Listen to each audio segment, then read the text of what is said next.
cowboy. Oh, Rank. you guys! It is decided. Chalupa Batman. Yeehaw!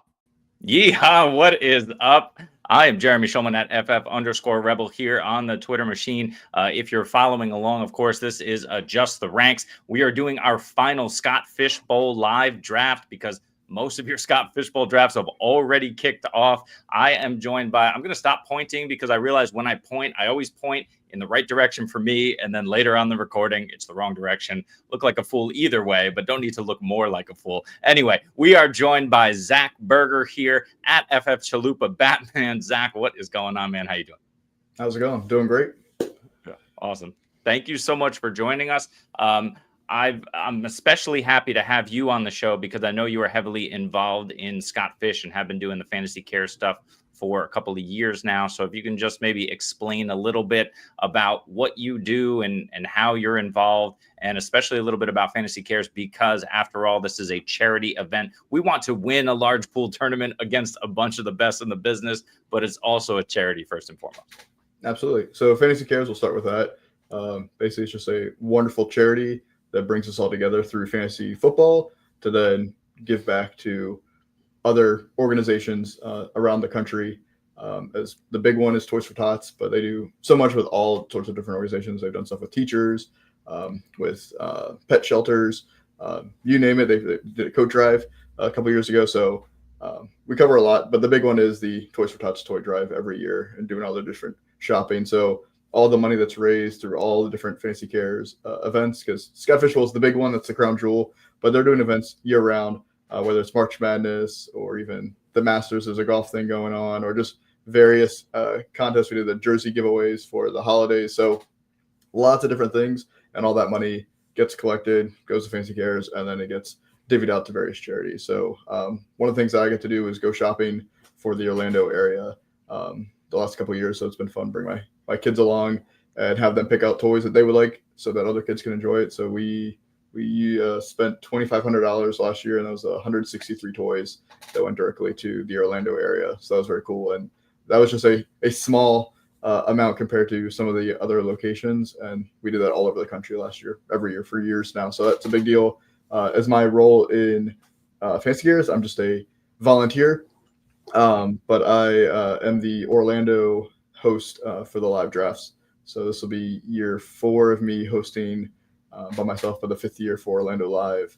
And then I also help on the behind the scenes with like the Avy makers, creating Avies for everyone that bought those earlier this off season. And yeah, anywhere else I can help with them with doing whatever behind the scenes, I try to help out. Yeah, awesome. And once again, because of all of the ways you're involved in Scott Fish, and appreciate all of the things that you do for Fantasy Cares, definitely happy to have you on and walk us through a little bit of the strategy and how to attack this, because it's a little bit different as always. But charity first, of course, all of that stuff sounds amazing.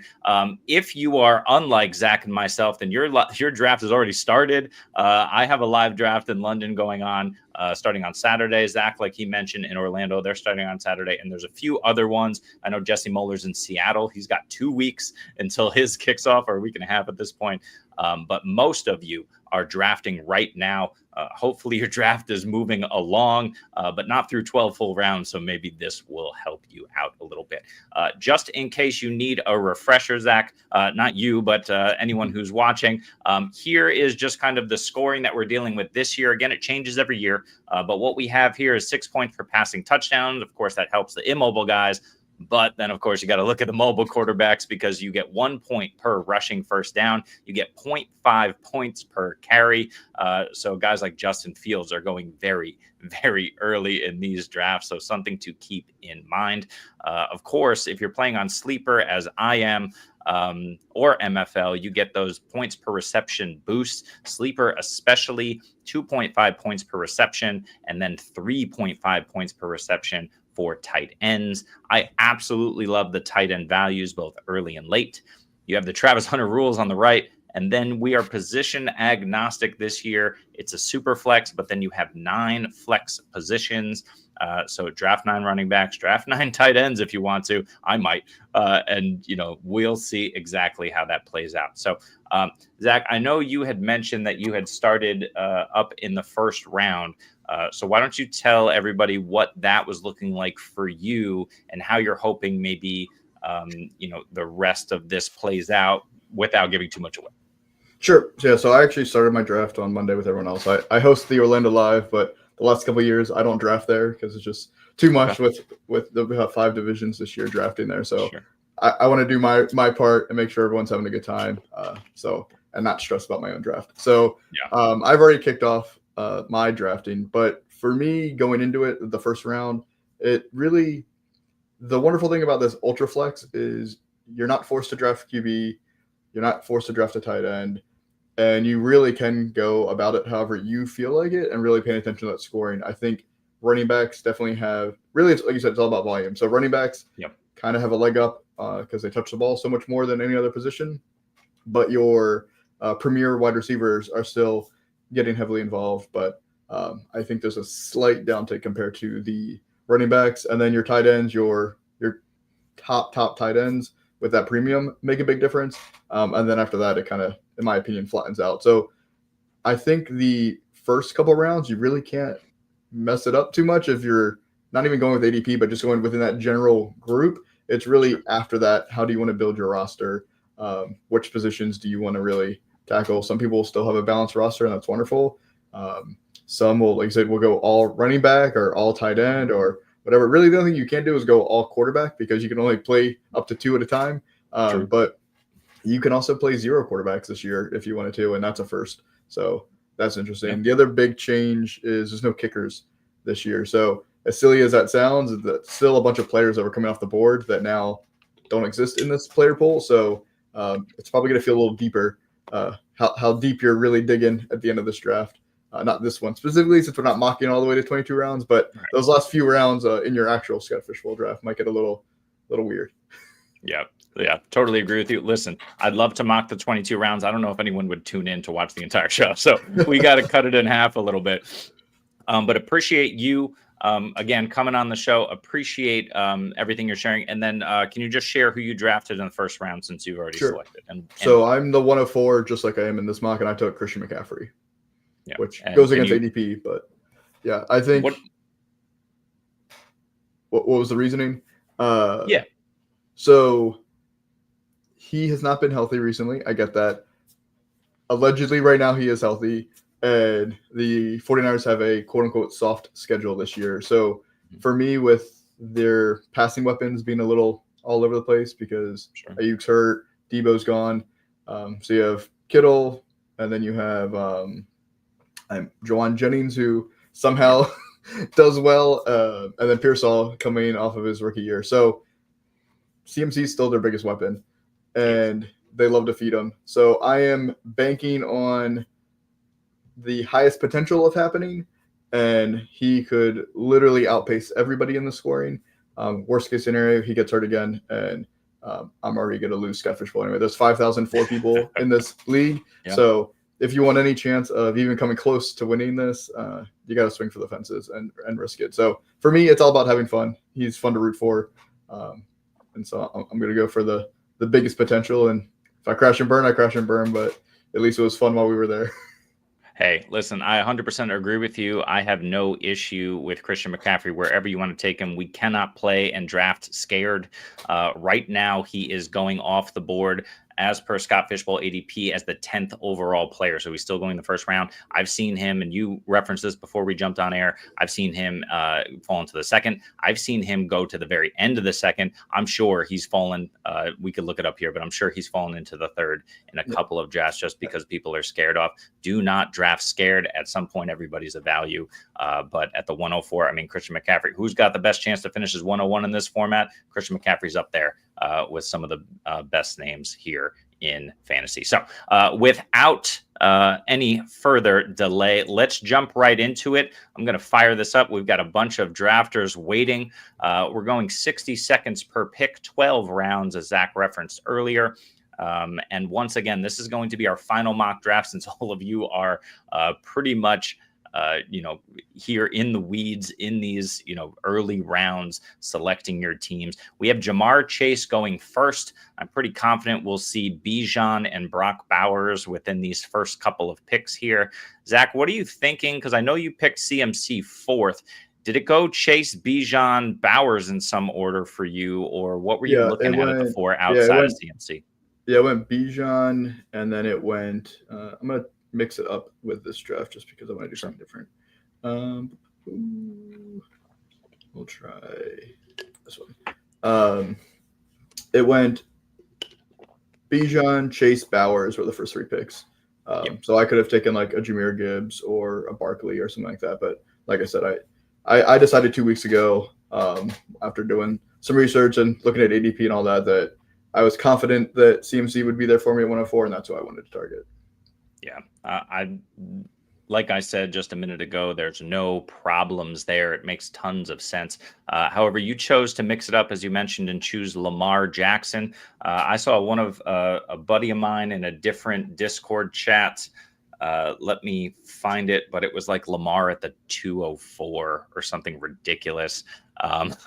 Lamar at the 104 here is still a value. He's very likely to be the number one overall player in this format. What do you like about Lamar, especially as a lot of people continue to advocate fading quarterback in this format? Yeah, so he does two things very well that go with the scoring. He runs the ball for a lot of yards, and he throws touchdowns. And that's really what you need from the quarterbacks, because if you don't have a mobile one, you better hope they throw a lot of touchdowns. Otherwise, you are not really getting a lot of points. There are no negatives for interceptions, so that's great. But I don't really care how many yards you throw. It's not going to make that much of a difference from a scoring perspective. So it's all about rushing and touchdowns. So like in my own draft, I did not get one of the quote-unquote Elite Four. And so I basically punted the position and waited.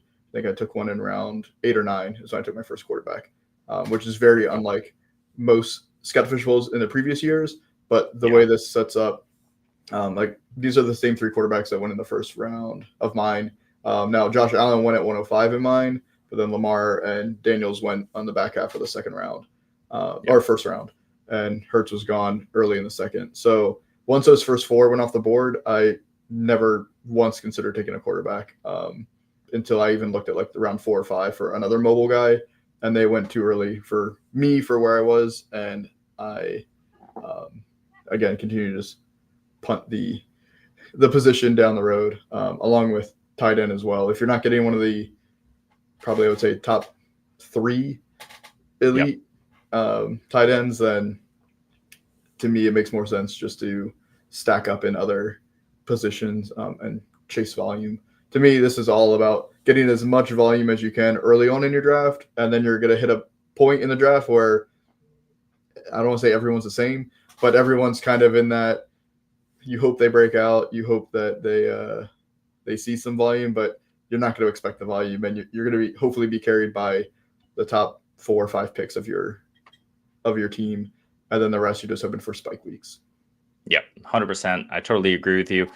This board is a little bit different than any other board I've mocked out, so I'll go through mine and then let you. Well, you're a little bit further down, so I think we'll get there first. But anyway, if you look at the first round, we got Jamar Chase, Bijan, Saquon Barkley a little early, but hard to blame anyone for taking Barkley in the top half of the draft. Lamar Jackson, Jahmyr Gibbs, and then Brock Bowers with the 106. He really doesn't make it past the 106. He's usually top 3.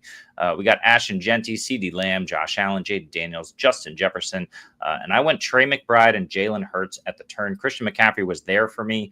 I have taken him, I think, on the last 2 mocks. So in the real thing, I may, in fact, take Christian McCaffrey. But I did want to experiment a little bit and feel how it see how it feels to go Jalen Hurts here at the turn.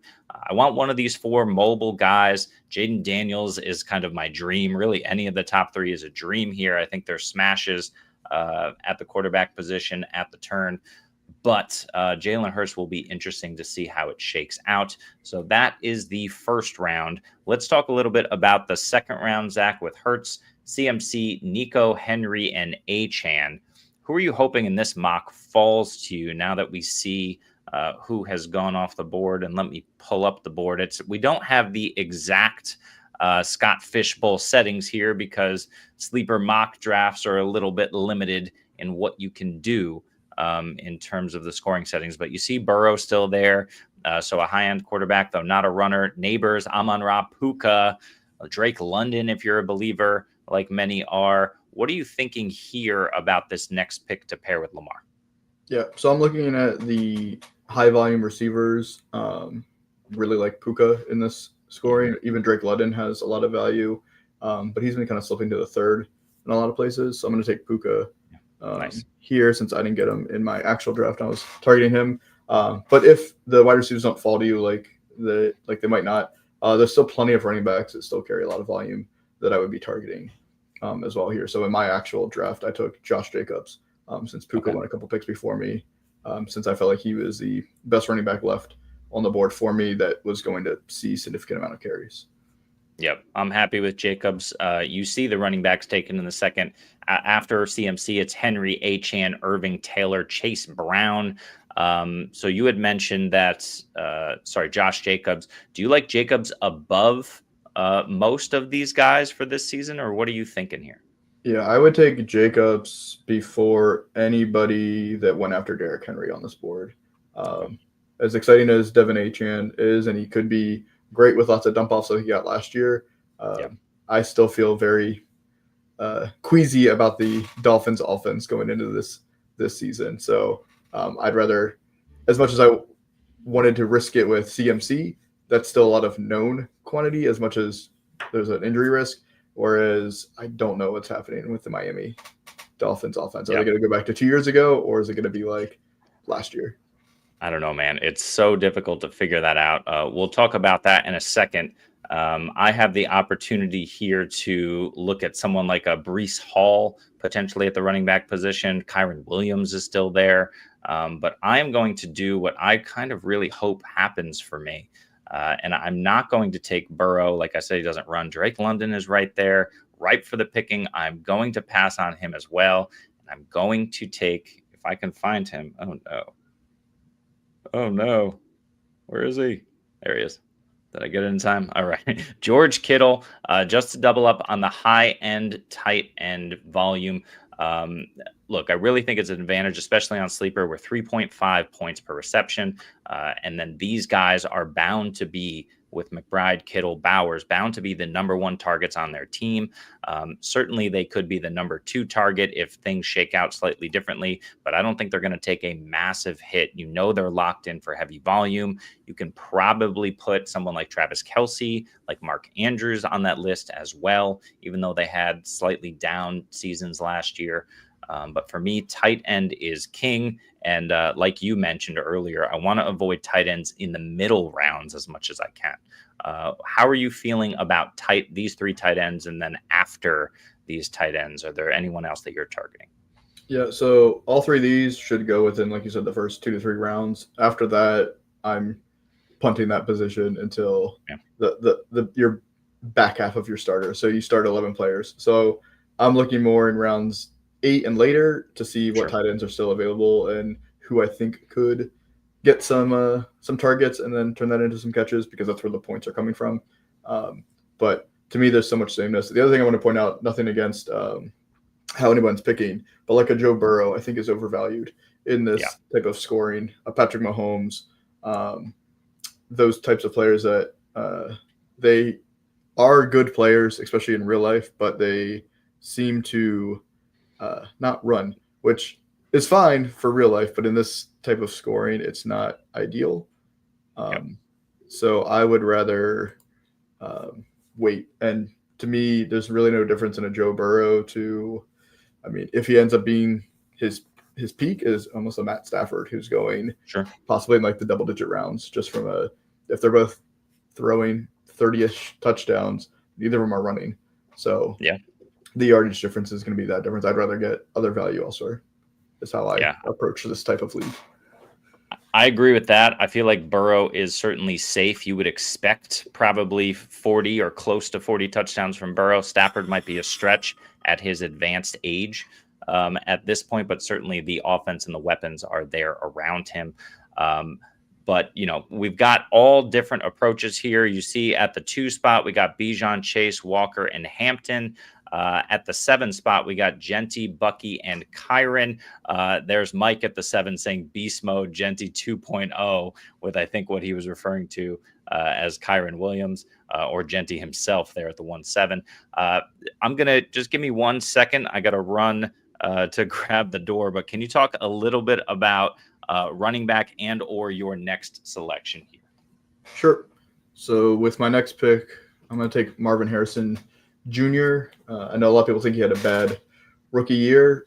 He still had close over 800 yards, 111 targets. His big issue was I think he only had like 62 catches. So hopefully the offense, now that they've run a full offseason with him, can do a better job of scheming better routes for him to make some easier catches as opposed to always throwing into traffic and always throwing on the sideline. We're talking about Marvin Harrison Jr.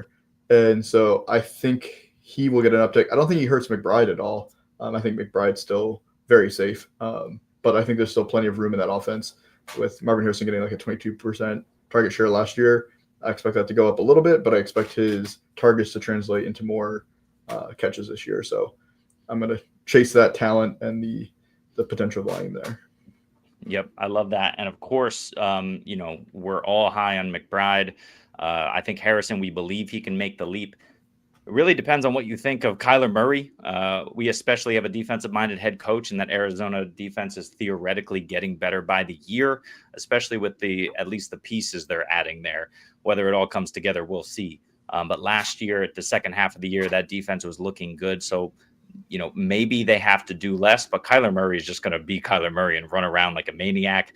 And the talent of Marvin Harrison, where you're getting him, I think it's perfect. Should he produce what Garrett Wilson produces this year? I think so. Does he outproduce Rashee Rice? I think so. So that's kind of a really nice spot to get him, especially after grabbing Kamara. In fact, why don't you talk about your first 4 rounds here, Zach? How do you feel about how the board has played out for you? And, is this an ideal start, or maybe is there somebody that you feel like you missed out on because someone else grabbed him? I mean, there's always plenty of players that you wish fall to you. But the board, no one jumps out as like some kind of like crazy reach pick so far. And that is crazy as this setup is for SFP 15. The first, I would say 4 to 5 rounds should be pretty quote unquote standard, if you will, in the sense of everyone's going to go pretty close to their ADP, not the exact ADP, but close to it, just because these are your best projected players. So everyone wants them.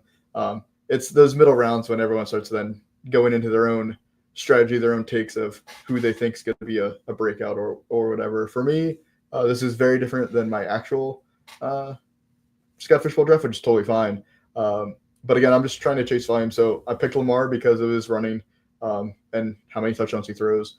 Puka because of his crazy amount of catches. Alvin Kamara, I do not trust that offense at all. But as much as he's never had a 1,000-yard season, he gets so many catches. And I mean, just imagine if he had a game with 10 catches, which is not unreasonable. That's 25 points just on the catches alone. So I'm going to chase those receptions. And then Marvin Harrison, I just talked about. I see him swinging hopefully in the positive direction. And again, chasing hopefully well over 100 targets. Yeah, it's hard to argue that. I am hoping for 100 targets from these 2 old guys. I think Devontae Adams. Yeah, I think Adams is set up to smash. I don't really have any reservations about him. Of course, it's Tyreek Hill. With Jonnu out of town, that helps. I don't think Darren Waller is going to be able to handle what Jonnu was handling last year. And, if Tyreek Hill is healthy, I'm happy with these picks. I was considering some rookie backs. We got Judkins, maybe not Harvey, but certainly Judkins. We've got Caleb Johnson as well. What do you think about the rookie running backs in terms of volume versus maybe some of these wide receivers, especially the older ones, McLaurin, Hill, Adams, and Evans? Who do you prefer here in the middle rounds if you had your choice, the young backs or the old wideouts? I think it depends on how the first part of your draft went and where you think how the draft room's going. but I probably lean more on the old guys. I think Tyreek Hill is one of those players where he's either going to be a huge steal for you that you could have taken in like the second round, or he's going to be a complete bust, and it is what it is. I don't see any in between for him. Agree. But like Devontae Adams, I got him, I think, in the 5th round of mine, and he was a target for me because he might not get a ton of yards like he has in the past in that offense, but I think he has the potential to get a ton of touchdowns. And right now, at this point in the draft, I'm going for as many if I can't get the volume, I want to go as many touchdowns as I can try to get.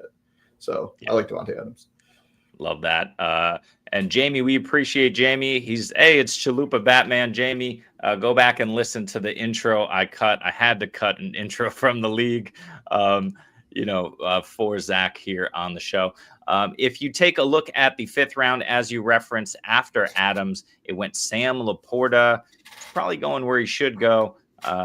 We'll see how the rest of the tight ends shake out. You got T. Higgins, who I did consider, but as you've mentioned multiple times, we are interested in volume.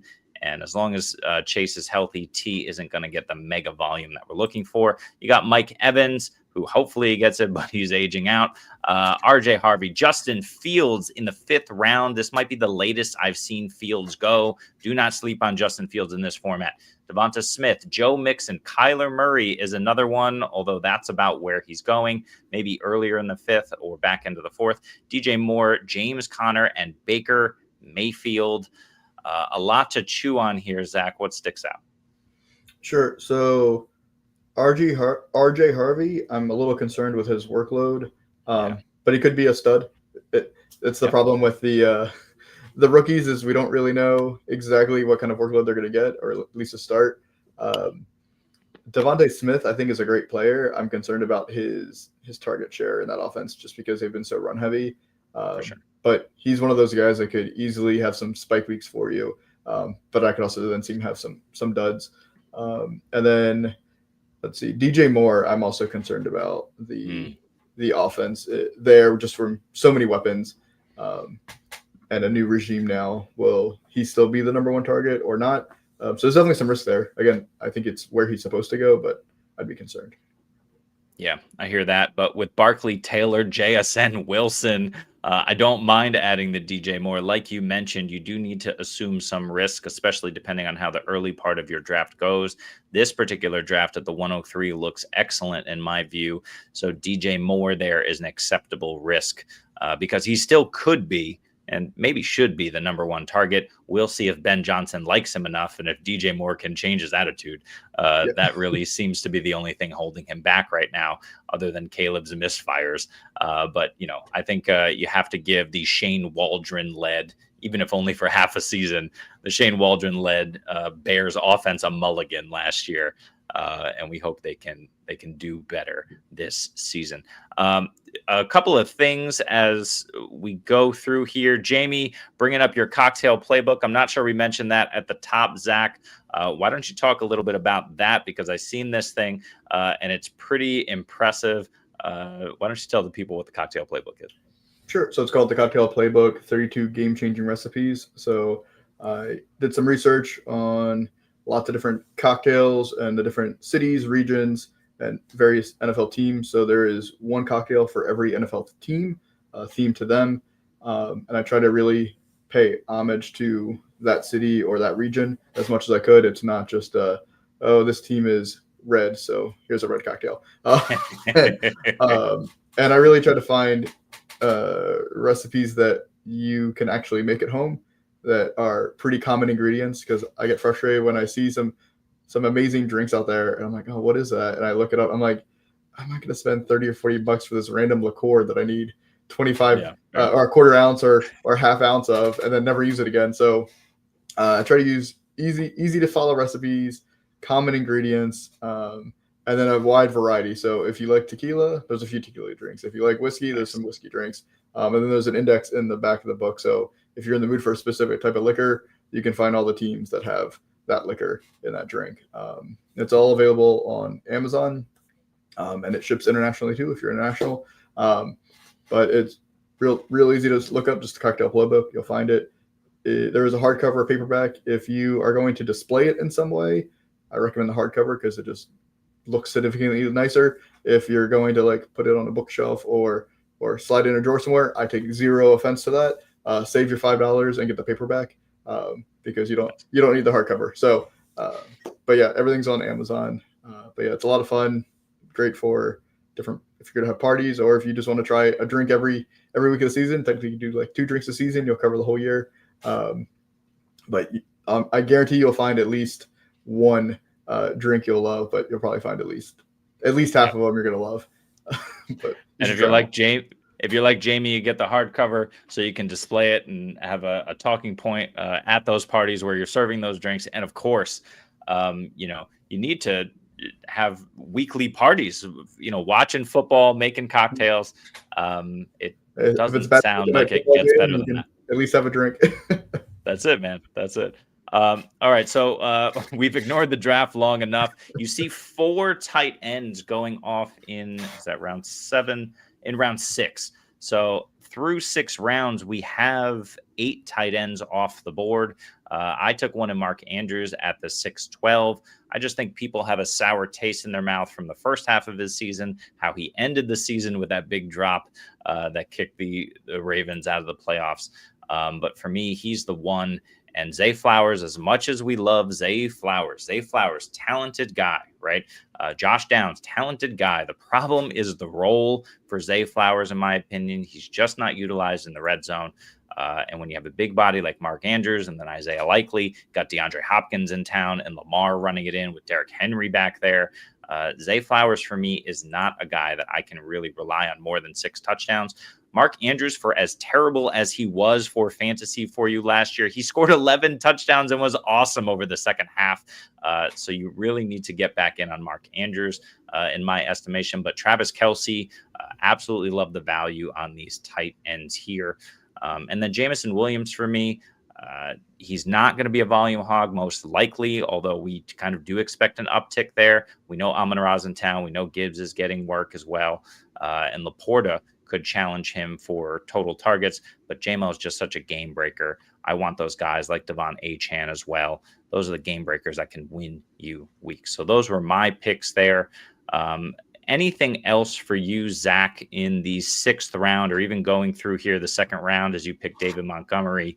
What are your thoughts about kind of how these rounds went? And then, take us through your running backs as well. Sure. So now we're starting to get to that point where everyone's just kind of going in different directions. I think, like you said, Travis Kelce, I think is a value there just because I think he still will hopefully get lots of receptions. I'm concerned about Tyler Warren in that spot. We'll see. Again, he's a rookie, and we don't know who the quarterback is going to be or what level, but we'll get there eventually.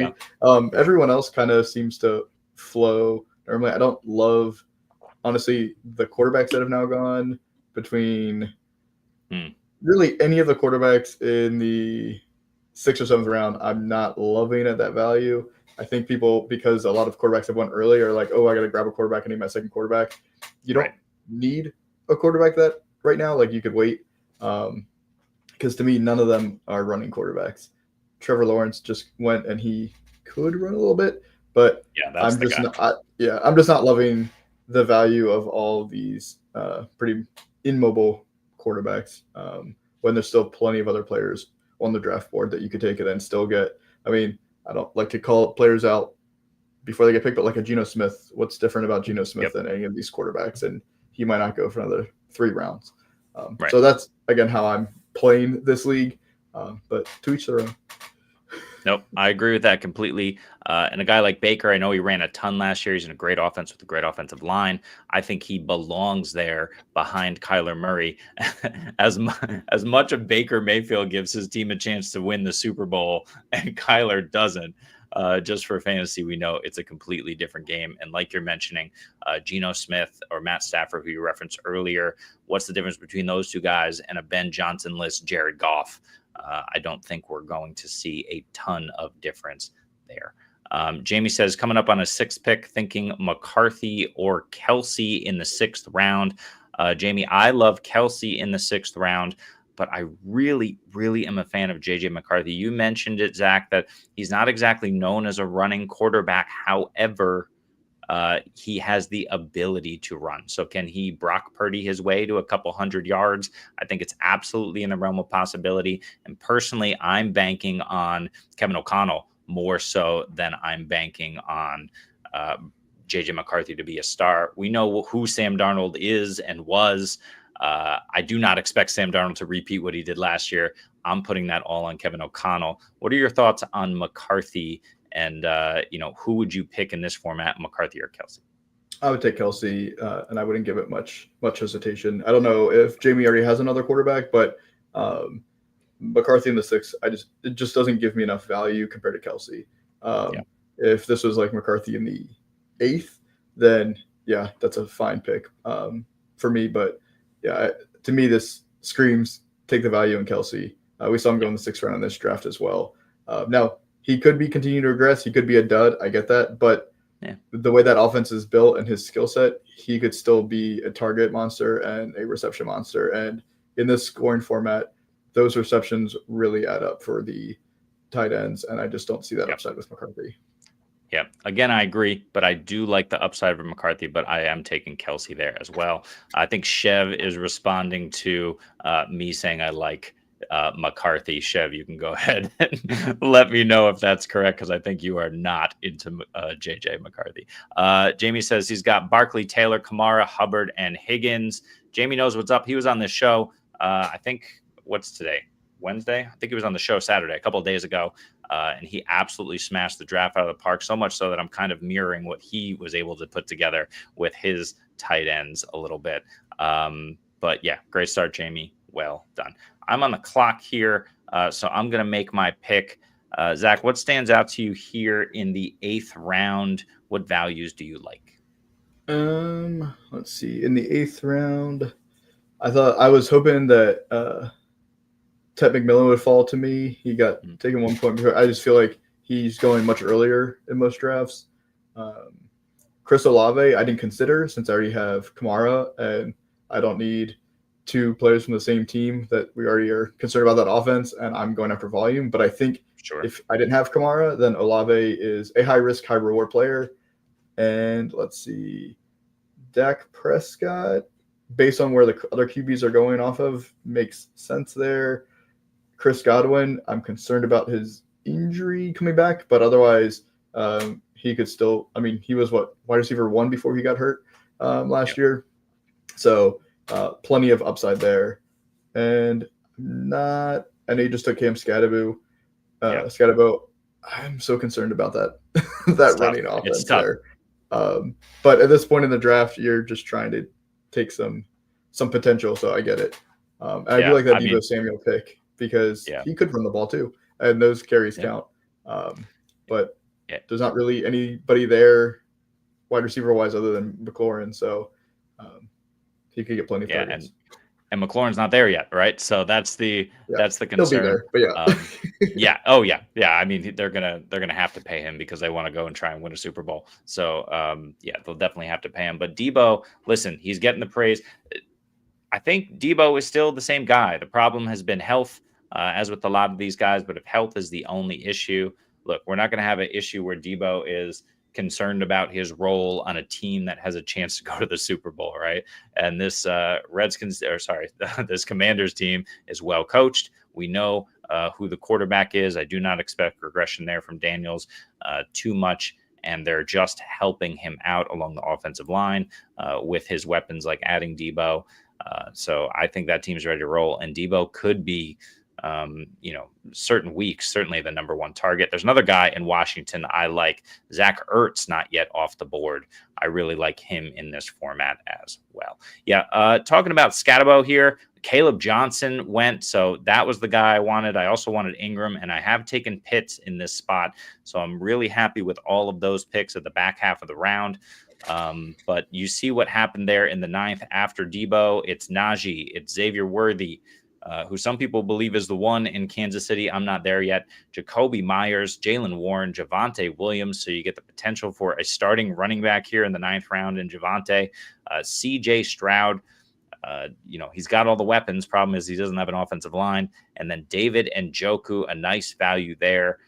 Zach, you went with Addison. In fact, your last 2 picks were Waddle and Addison. Love the value there. I was looking at Addison myself before I picked Debo.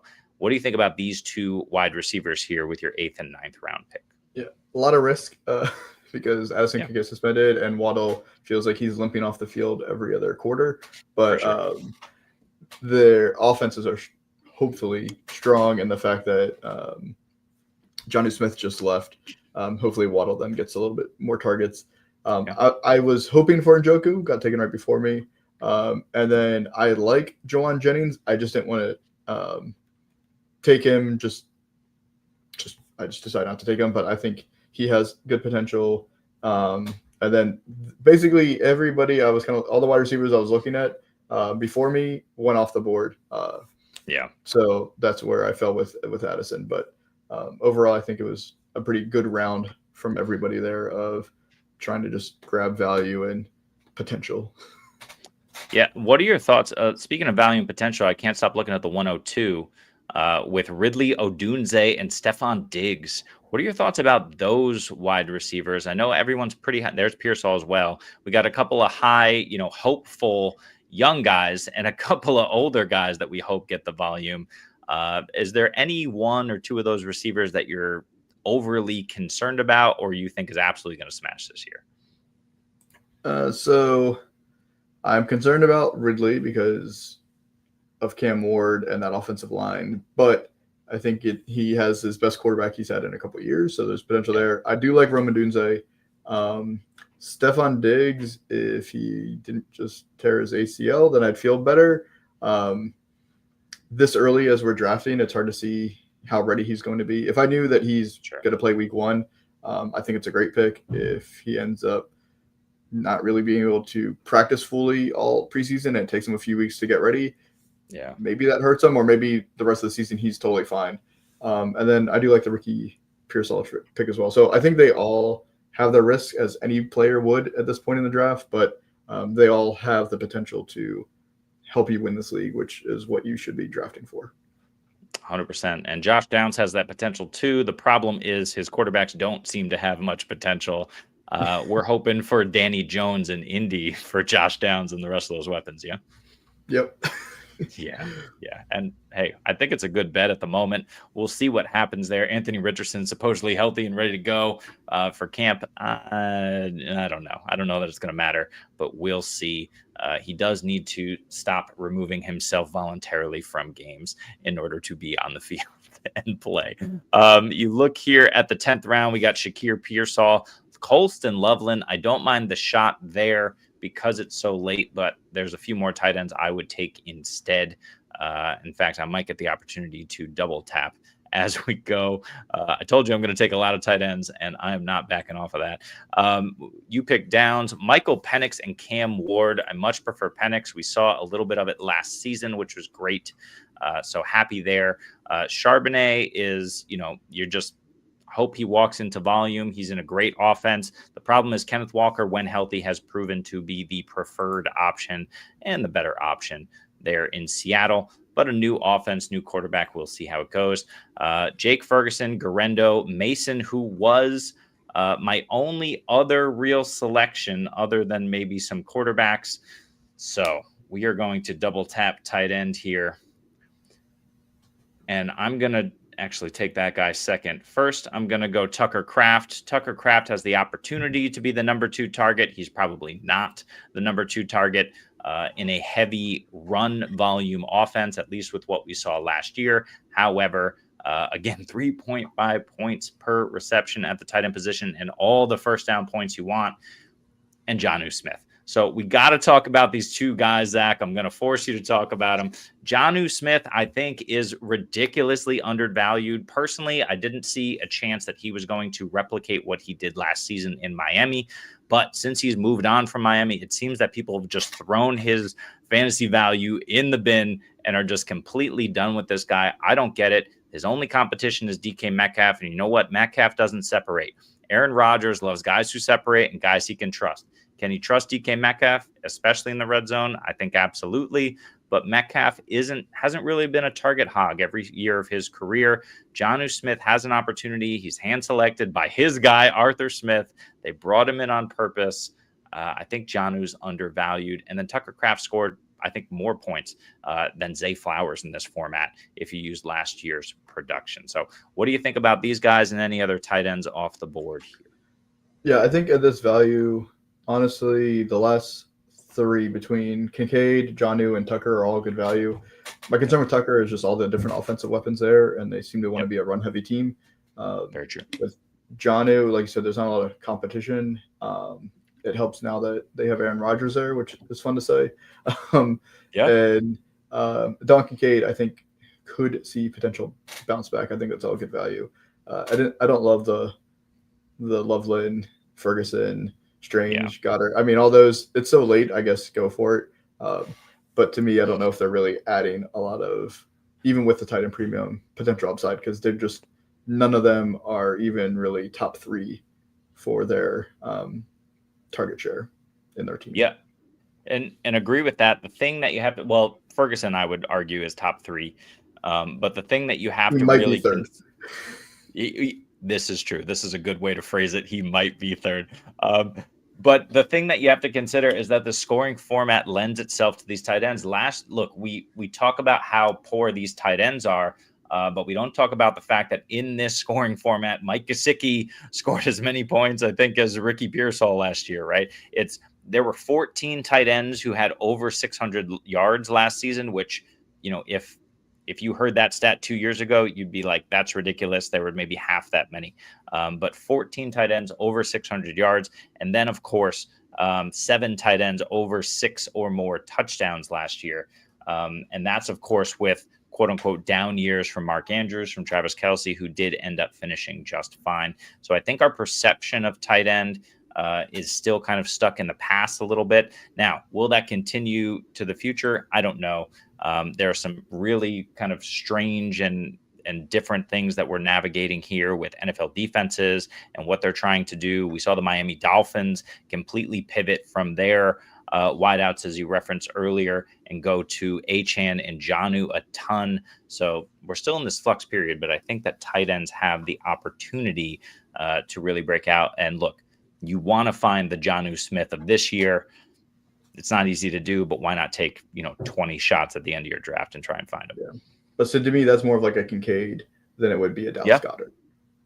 Agree. Yeah, Dallas Goedert, I think, is capped by the fact that his quarterback runs for 20 touchdowns a season, and Saquon Barkley, right? The difference between a Dallas Goedert, of course, and Mark Andrews, other than talent, would be the fact that there's nobody else, in the red zone who is available for Baltimore. Of course, A.J. Brown, Devonta Smith, and Saquon catching balls out of the backfield is all there for Hurts and company in Philly. If you look at this 11th round, you can see outside of the tight ends, we got Jaden Reed, Matthew Golden. So we're trying to figure out who's the number one target. Maybe it's Tucker Kraft, who I took before those guys. Then you got Russell Wilson, all the quarterbacks coming off the board. Geno, A-Rich, which, 11-11, not bad value. And Bryce Young. Question for you. We just talked about Indianapolis. Are you opposed to, stacking Anthony Richardson and Danny Jones in the mid rounds just to see who comes out on top? Or is that something that you're just not even touching? I wouldn't. Oh, they just did it. But I wouldn't do it. Yeah. I was looking at Anthony Richardson if he fell to me in 12 just for the sheer value. To me, Daniel Jones has zero value. So even if he's the starter, I still don't want him. Whereas if Anthony Richardson's the starter, he can still be a dominant fantasy football player, even if he's a terrible NFL quarterback. And let's see. We'll go with one more old guy. Yep. And we'll talk about Eckler in a second. But to your point, both of these guys run. Indianapolis offensive line is by PFF rankings, at least this year. That's Zoltan putting out the offensive line rankings. That's their fifth, according to Zoltan, in the league, that Indio line.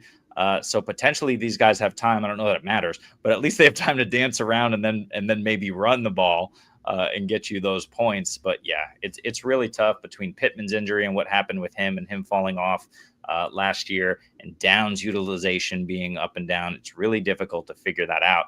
Jonathan Taylor, a healthy back. We saw what happened in the back half of the year. So it's really a tricky one, but hard to figure out. Let's talk a little bit about Austin Eckler. In fact, you took Bashal Tutin and Austin Eckler here at the back end. Hopeful on volume. We might need a little bit of injury in Tutin's concern to see it. What are you thinking about the upside of these two backs late? Yep. So I'm just looking at potential receptions Yep. and trying to get points that way. Pretty much every running back I took except for Montgomery is more of a pass catcher than anything else. And so I'm just trying to take advantage of that potential. So it takes one injury, or maybe not even an injury, where Tutin's now the dominant player, or maybe he just gets third downs. But if he gets targeted enough on third down, I don't mind. And then Eckler, a lot of people were down on him from last year. He actually had a pretty good season. He dealt with concussions, which was a challenge. But overall, when he was on the field, he was pretty dominant. Just not like he was in LA, but it's a different offense. But I mean, it's an exciting offense now. That team's getting better, and I could see them scoring a lot of touchdowns, which we haven't been able to say about the Commanders in a long time. So I felt like he was good value in the 12th.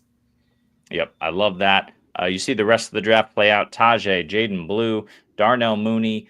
Mike did ask. He said Russell Wilson was not his preferred selection. He wanted Mooney there. Sorry, Mike. Saw that a bit late. So tell us in the chat here if you're in YouTube or on the board here. Just tell us in the chat who you would prefer at the 12, just so we know for posterity's sake. Then you got J.K. Dobbins, who's an interesting selection this late. Zach Ertz, who I love that late. Ramondre, and then the tight ends again. Isaiah Likely and Mason Taylor. I'm just going for heavy volume in what should be an awful strange Jets offense, but we'll see how it shakes out. So Zach, we'll do a couple of things here. And this is Mike saying Mooney is the guy. Jamie lauding your Tutin pick, saying it's sneaky good. And Patrick says Jones, I think, well over Richardson. I'm struggling to make that out in my old age, what that is supposed to be, but I'm guessing those are some different emojis that don't translate well over to the comments. Yeah, maybe if I look this way. I don't know. But so let's do this first. I'll go first to give you a couple of seconds just to kind of look over your team. Just run through your team and give yourself a grade. But again, I'll go first just to give you a second. So I just went tight end crazy with McBride, Kittle, Andrews. You see at the end of the draft, I had Kraft, Jonnu, and Mason Taylor. Really happy with those options at tight end at 3.5 points per reception. For the tight end position. I can't speak all of a sudden. Jalen Hurts is my lone QB. There's still some decent quarterback value on the board. Stafford is still there, for example. Jackson Dart, who should be running for his life, is still there. So at least he offers some upside, though nothing crazy. But Hill, Adams, Williams, Debo, I end up going tight end and receiver crazy here. It doesn't necessarily mean it's the right way to go, but the running back value at the back end of the draft for me is a little dried up. You see that reflected in the picks here. Overall, I'm really happy with how this went outside of my lack of running backs. I'll give myself a solid B+, especially with the value that I received at tight end. So I'm pretty happy with this. How about you, Zach, from the 104? How do you feel about how it went? Sure. So like I said, this is not anything like what drafted in the actual Scott Fishbowl, but I'm happy with this team. I think Lamar Jackson gives me a lot of flexibility for the rest of the draft. And then I really only took Kyler Murray because I had Marvin Harrison. So I was like, it's a mobile quarterback with value at that point in the draft, and I can stack him with Marvin Harrison. Why not? But I really liked getting Puka and hopefully Alvin being healthy and dominant in that offense. And then everyone else after that, I think, comes with plenty of risk, but I think there's also potential. And I never drafted a tight end because none of them, you took all of them, but none of them really fell at a point to me. I was hoping for Njoku right before he went, right before me. But other than that, it was, since I don't have to start a tight end, I never really looked at it again, just the way the board fell. So I would say this is a solid B+, A- team, just with a lot of high scoring potential in those first few picks. Yep, I love it, especially with those three backs at the top with Kamara, Henderson, and Montgomery. Those guys are going to absolutely eat. Ramondre, I think, went in the 12th round. So that's an interesting one, but we'll see how that goes. Mike says instead of Wilson, he wants Mooney. This is at the 7th pick. He wants Mooney in the 11th round, and I can't change it now. Sorry, Mike, but we'll just take your word for it. And he wants Trey Benson in the 12th round. A little concerned, of course, about James Conner. He's been extraordinarily healthy. And this is an important question, I think, overall. Listen, we're always overreacting to what happens last year for fantasy. I think the overreaction here is the fact that every single running back stayed healthy or at least came back. Jonathan Taylor had his issues, but came back and won people championships. So we don't necessarily remember those games that he was out. What are you thinking here in terms of the extraordinary health of running backs last season?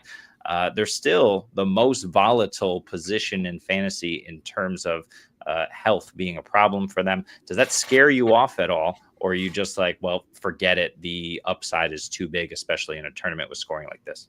Yeah, I mean, odds are more will get hurt this year compared to last year. That's just statistics. But any player can get hurt in one play. True. So I try not to draft with that mentality if they're currently healthy. Now, if they're coming into the season with an injury, that's a different perspective of risk tolerance. But for me, I'm assuming they're healthy right now in the offseason and going into the season healthy, then I'm going to draft as if I'm drafting them correctly as they're going to be healthy all year, because if I'm second guessing myself and trying to handcuff myself and all that, I limit so much upside, especially in this type of league.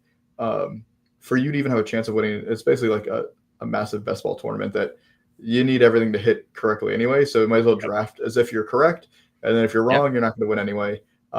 And in most leagues, I don't mind taking good players on the same team. In this format, I purposely try to avoid it when it's not the quarterback, because I feel like I'm capping my volume upside by taking two wide receivers on the same team, or a running back and a wide receiver, or a tight end and a running back. So if it's a quarterback and I'm stacking, great.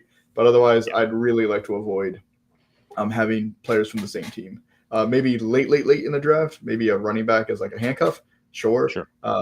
But I don't even really like handcuffing my own players in this type of format. Just like I said, you're limiting your value.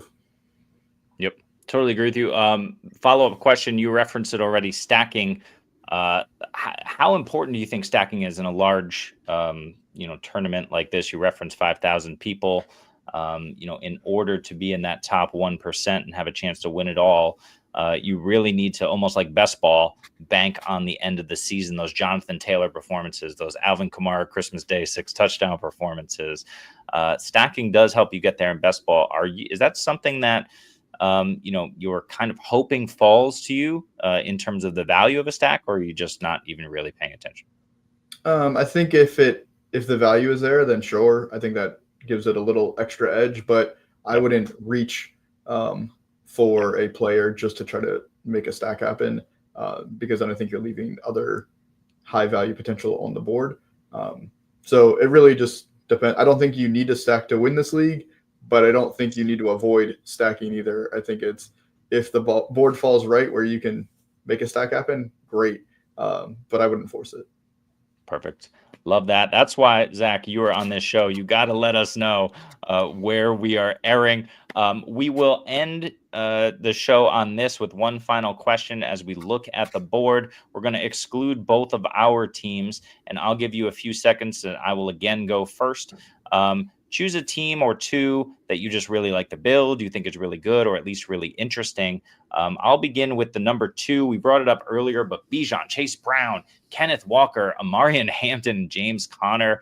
I mean, those are 5 really strong picks at the top at running back. If they stay healthy, this team is going to go a pretty long way. You see JJ McCarthy, and then this double stack of Indy quarterbacks. Of course, I don't mind that strategy. You mentioned that it's probably not the best, and certainly it does limit your upside. But I think one of those quarterbacks with their rushing ability is interesting. And then we already talked about Ridley, Odunze, Diggs, and Pearsall. I think that's just a really interesting build, something that can help you get a long way, but of course, provided healthy because you're going robust running back. And then another team that I really like is I'm going to look at we'll go with the 108. Hopefully I didn't steal yours, but CeeDee Lamb and Drake London there at the top with Devon Achane.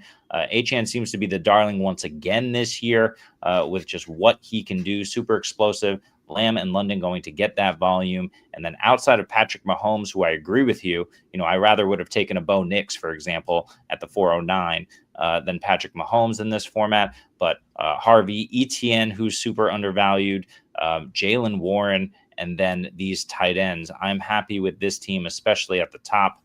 But yeah, someone like maybe Bo Nix instead, or maybe even, instead of a Tyler Warren, maybe a Quinshon Judkins. But otherwise, I think that team at the 108 is interesting as well. Give us a team or two that you like, Zach. Sure. For me, it's the 109. I don't see a bad pick on their roster. I think it fell pretty well to them, and they have plenty of points in their first 4 to 5 picks, and then I think there's plenty of potential. I mean, Godwin is a risk, but you have enough there that if he's not healthy right away, you can still balance it out. And Garendo could end up being a lottery ticket if anything happens to CMC. So I just think there's a lot of flexibility on that roster and plenty of talent. Yep. Love that. And then later on, you mentioned handcuffing. Maybe sometimes I want to handcuff a tight end like Zach Ertz with Ben Sinnott. He's going to be somebody you could take in the very last round, most likely, of your draft. So Ertz in the middle, Sinnott late. I don't hate that as well. Really interesting there from the 109. So let's see if I can figure this out. Great.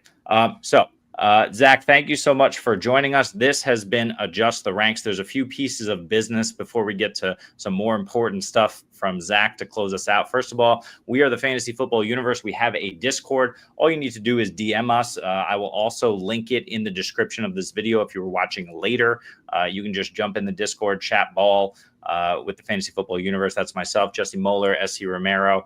That's Rich McTier. That's Michael Anthony. That's Spencer as well. So there's a lot of us over there who are just talking ball regularly. So please join us. We also have a fast draft promo code, 100% first time deposit match up to $25. That is promo code FFU. So you can check that out. And then just a reminder that the Scott Fish Bowl scoring, if you're already drafting or about to draft, go get those tight ends. Go get Travis Hunter if you want. He went to Mike, I think, in the 4th in this round. I've been taking him 301 sometimes. He's an interesting character. At least, look, have a little bit of fun with it. But, of course, volume is king, as it says right there in the middle on the left.